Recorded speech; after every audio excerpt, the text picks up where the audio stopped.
आपल्या सोबत आहेत, त्यांच्याशी आपण बातचीत करणार आहोत। औरंगजेबाच्या कबरीवरून सध्या राज्यामध्ये राजकारण घडताना पाहायला मिळतंय। सत्ताधाऱ्यांकडून विरोधकांकडून औरंगजेबाच्या कबरीवरती प्रश्न उपस्थित करत आहे। मात्र आता प्रकरण काय की औरंगजेबाची कबर ही महाराष्ट्रात राहणार की नाही? निश्चितपणे ती राहिली नाही पाहिजे या मताचा मी एक कार्यकर्ता आहे। त्यामुळे औरंगजेब हा क्रूर कर्मा होता, ज्यांनी छत्रपती संभाजी महाराजांचे हाल केले। हिंदू धर्म सोडण्यासाठी त्यांचे हाल करणारा या औरंगजेबाची कबर त्याची माती देखील या महाराष्ट्राच्या भूमीवरती नको, ही आमची भूमिका आहे। त्याची माती नेऊन पाकिस्तानात गाडा, ज्यांना त्यांची कीव येते। जे सामनामधून हिंदू तालिबानी म्हणतायत त्या उद्धव ठाकरेच्या शिवसैनिकांना मी सांगतो की औरंगजेबाची कबर काढून पाकिस्तानच्या बॉर्डरवर नेऊन ठेवा। त्यामुळे आम्हाला औरंगजेबाची कबर नको ही माझी भूमिका आहे। एखाद्या शिक्षेस पात्र ठरेल असं होते उदाहरण आहे म्हणून ती कबर ठेवावी असं सुद्धा म्हटलं जातं। नाही, आम्हाला शिक्षाभिक्षा काही नाही। आम्ही हिंदू साम्राज्याला मानणारी लोक आहोत। आम्ही छत्रपती शिवाजी महाराजांच्या स्वराज्याचे लेकरं आहोत।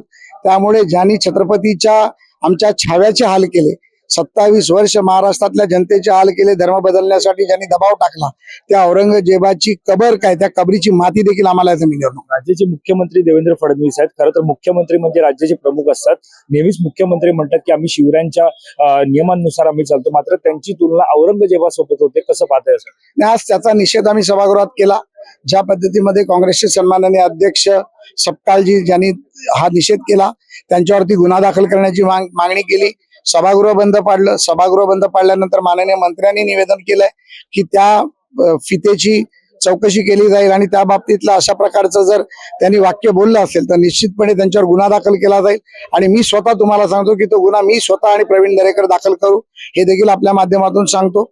आता ते सारवासारव करण्याचा प्रयत्न करतात, पण ज्या वेळेला उद्धव ठाकरे मुख्यमंत्री असताना नारायण राणेंच्या एका शब्दाचा वापर करून त्यांच्यावर ज्या पद्धतीत गुन्हा दाखल झाला, तशाच पद्धतीतला गुन्हा दाखल हा काँग्रेसचे अध्यक्ष हर्षवर्धन सपकाळ यांच्यावरती केला जाईल। एक शेवटचा प्रश्न सर, तुम्ही काळी फीत लावून होतात, कारण ज्या प्रकारे विरोधक म्हणतात की आम्हाला प्रश्नांवरती बोलू दिलं जात नाही, मात्र तुम्ही पण आज म्हणत होता की आम्हाला बोलू दिलं जात नाहीये। नेमकं या सगळ्यावरती प्रकरण काय, तुमचं निरसन झालेलं आहे? आम्ही सभागृहामध्ये जनतेचे प्रश्न मांडण्यासाठी येतो। एखाद्या प्रश्नावरती बोलायसाठी आम्ही 3-3, 4-4 तासाचा अभ्यास आणि वाचन करून येतो।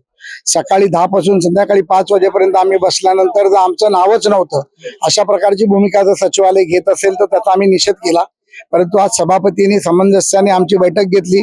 अधिकाऱ्यांची चूक अधिकाऱ्यांच्या लक्षात आली, त्यांनी दिलगिरी व्यक्त केली, पण दिलगिरी अपेक्षित नव्हती आणि कोणी दिलगिरी माझी करावी एवढा मी मोठा नाही। माझं एवढंच म्हणणं होतं, सत्ताधारी असेल, विरोधक असेल, अपक्ष असेल, कोणी असेल, त्या प्रत्येकाला सभागृहात जेव्हा तो येतो तेव्हा अधिवेशनाची वाट पाहत असतो की जनतेचे प्रश्न आम्ही मांडू, जनतेचे प्रश्न लोकांकडे घेऊन जाऊ आणि सरकारला आम्ही सत्तेत असताना देखील जनतेचे प्रश्न करण्यासाठी भाग पाडू।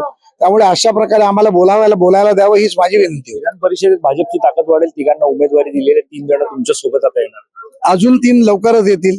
त्यामुळे आता राज्यपाल नॉमिनेशन पण बाकी आहे। त्यामुळे निश्चितपणे भाजप एक नंबर पक्ष आहे आणि भाजपाची ताकदही वाढतच आहे। धन्यवाद आमच्याशी बातचीत करण्यासंदर्भात। कॅमेरा पर्सन अवधेश कोरीसह मी वैभव पाटील, मुंबई।